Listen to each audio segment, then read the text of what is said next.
साथियों नमस्कार। चैनल पर आपका फिर एक बार स्वागत है।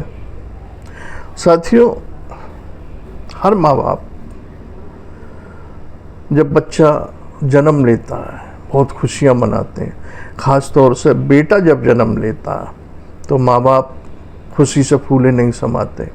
माँ भी, पिता भी और परिवार के जितने भी सदस्य हैं सब सोचते हैं कि कुल का नाम आगे बढ़ाने के लिए घर में एक चिराग आ गया, ख़ानदान को रोशन करने के लिए एक दीपक घर में जल गया।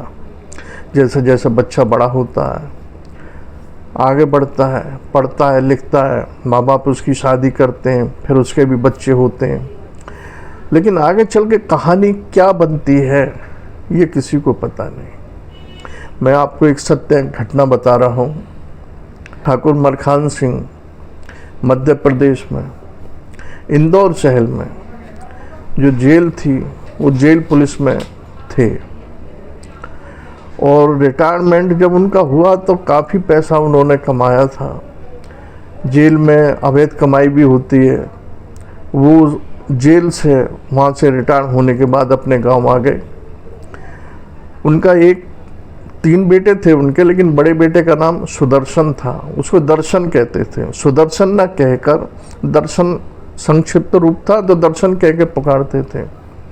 बेटा जब घर में पैदा हुआ बड़ी खुशी मनाई गई। पहला बेटा था वो, बहुत खुशी मनाई, मिठाई बांटी गई। पैसे की कमी थी नहीं, मलखान सिंह पर ज़मीन भी थी और उन्होंने जेल पुलिस में कार्य करते हुए बहुत पैसा कमाया था। अपने गांव में जब वो रिटायरमेंट होके आ गए तो उन्होंने मकान तो पहले ही बना रखा था और जब ये दर्शन पैदा हुआ तब वो पुलिस में ही नौकरी करते थे, इंदौर में जेल पुलिस में। दर्शन बड़ा हुआ, सुंदर था, हृष्ट-पुष्ट था। उसने इंटर परीक्षा पास की। उसके बाद उसकी शादी कर दी गई। शादी भी अच्छे ख़ानदान में हुई। वो लड़की भी पढ़ी लिखी थी। शादी आ गई। शादी होने के बाद दर्शन को शराब पीने की लत लग गई। शराब ऐसी पीता कि और भी मंडली 4-5 लोग उसके साथ हर वक्त लगे रहते जो फोकट में फ्री में पीना चाहते थे। पैसे की उसके पास कमी थी नहीं, क्योंकि बाप ने बहुत पैसा जोड़ रखा था, कमाया था और कमा भी रहे थे। दर्शन की शादी हो गई, उसके 2 बच्चे भी हो गए। दर्शन के 2 छोटे भाई और थे, लेकिन वो एक तरीके से मंद बुद्धि थे। वो बस उन्हें जो काम बता दो उन्हीं में लगे रहते। वो खेती में ही लगे रहते थे। उनकी शादी भी नहीं हुई थी। साथियों, दर्शन की जो शराब पीने की आदत थी वो ये नहीं थी कि वो शाम को ही पीता, वो सुबह से ही पीने लगता था।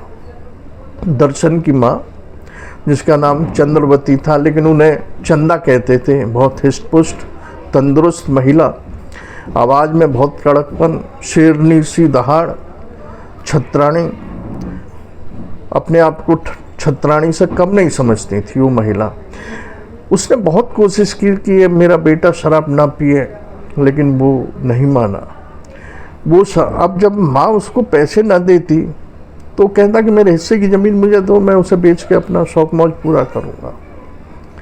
माँ मना करती थी।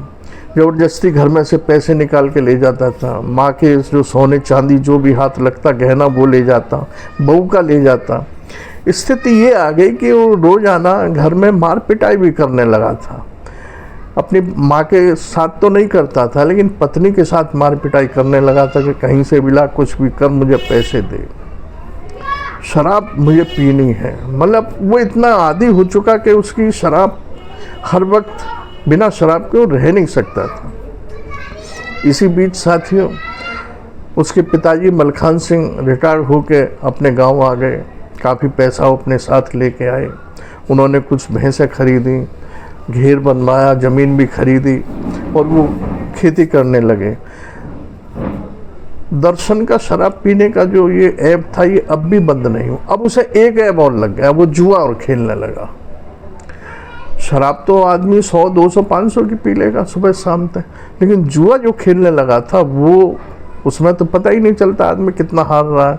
100 हार जाए, 1000 हार जाए, सब कुछ हार जाए, एक दिन में हार जाए, 5 मिनट में हार जा, कुछ पता नहीं।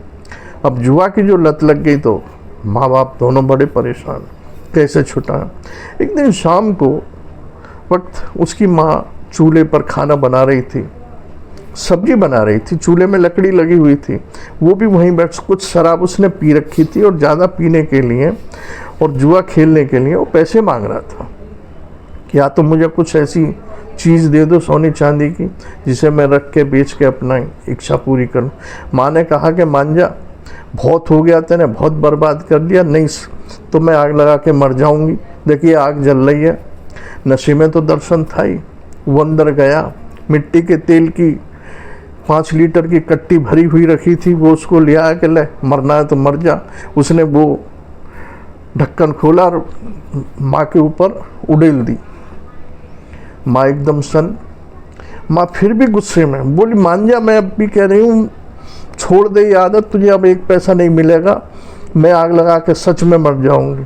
किले दर्शन ने नशे में था, तेल तो उसने छिड़क दिया, चूल्हे में से लकड़ी निकाली जो जल रही थी, किले मैं लकड़ी भी दे रहा हूँ, मर जा आग लगा के। माँ ने जैसे वो दे रहा था तो इतने बहू आई, वो छीना झपटी में वो लकड़ी की जो आग जल रही थी वो माँ के कपड़ों में लग गई, और जब उस पर मिट्टी का तेल भीगा हुआ था पूरा, उसके शरीर पे आग दौड़ गई पूरे शरीर में, कपड़ों में।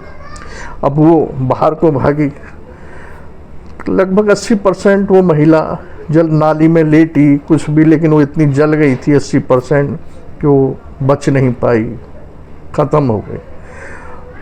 हॉस्पिटल ले गए थे, पास में कस्बा पड़ता है गुलाबटी, वहाँ ले गए थे, लेकिन वो बच नहीं पाई, मर गई। यहाँ से जो इस परिवार का पराभव परातन वो पतन शुरू हुआ है, तो दिन दूनी रात चौगनी कहते हैं, तो इतनी जल्दी होता चला गया जिसकी कोई सीमा नहीं थी। पत्नी के जाने के बाद मलखान सिंह टूट गए। उनका बस नहीं चलता था कि मैं करूं क्या। वो माँ बाप को भी आंख दिखाने लगा और कहता था कि ये तेरी पाप की कमाई हुई है जो मेरे द्वारा निकल रही है। तूने कैदियों का गला घोटा, कैदियों की रोटी चुरा चुरा के बेचता था तू।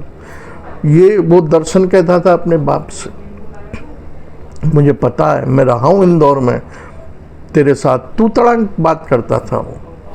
साथियों, मलखान सिंह शर्म के मारे किसी को नज़र दिखाने के, मुंह दिखाने के काबिल नहीं रहते थे। जब वो बेटा अपने बाप से इस तरह बात करता था तो शर्म से मलखान सिंह की नज़रें झुक जाती थी। ये भी कह सकते हैं कि वो सच्चाई उनके सामने आ रही थी, जो उन्होंने किया है कैदियों के साथ, छीना झपटी, पैसे की अवैध उगाई, वो सब सामने आ रहा था और दर्शन उगल रहा था उन सब बातों। मलखान सिंह को अफीम खाने की आदत पड़ गई। जब तक पेंशन आती थी, पेंशन भी वो दर्शन जबरदस्ती छीन लेता था। स्थिति ये आ गई कि वो अपने बाप पे भी हाथ उठाने लगा था। एक दिन मलखान सिंह ने कुछ सोचा, और कुआं था उस समय, कुओं में पानी रहता था, आज तो खैर नहीं है, सूख गए हैं कुएं। तो वो गए अपना, उन्होंने कुछ सोचा और वो अपना कुआं में कूद गए। किसी को नहीं पता कि मलखान सिंह कहाँ है। 2-3 दिन बाद उनका सब पानी पर ऊपर तैर रहा था। जब वो भैंस चराने लोग जाते हैं तो अपने साथ रस्सी और वो बाल्टी ले जाते हैं कि दिन में पानी की ज़रूरत होगी तो कुएं से खींच के पी लेंगे। जब उन्होंने वहाँ देखा तो वो इधर मलखान सिंह गायब हो गए, तो उनकी तलाश हो जा रही थी। जब वहाँ देखा कि एक वहाँ बॉडी उसमें पड़ी है, सब सर कुएं में पड़ा है, तो उनको निकाला गया, तो मलखान सिंह। उसके 2 महीने बाद उनका एक कैलाश, जो दर्शन का छोटा भाई था, उसको बुखार आया, वो मर गया।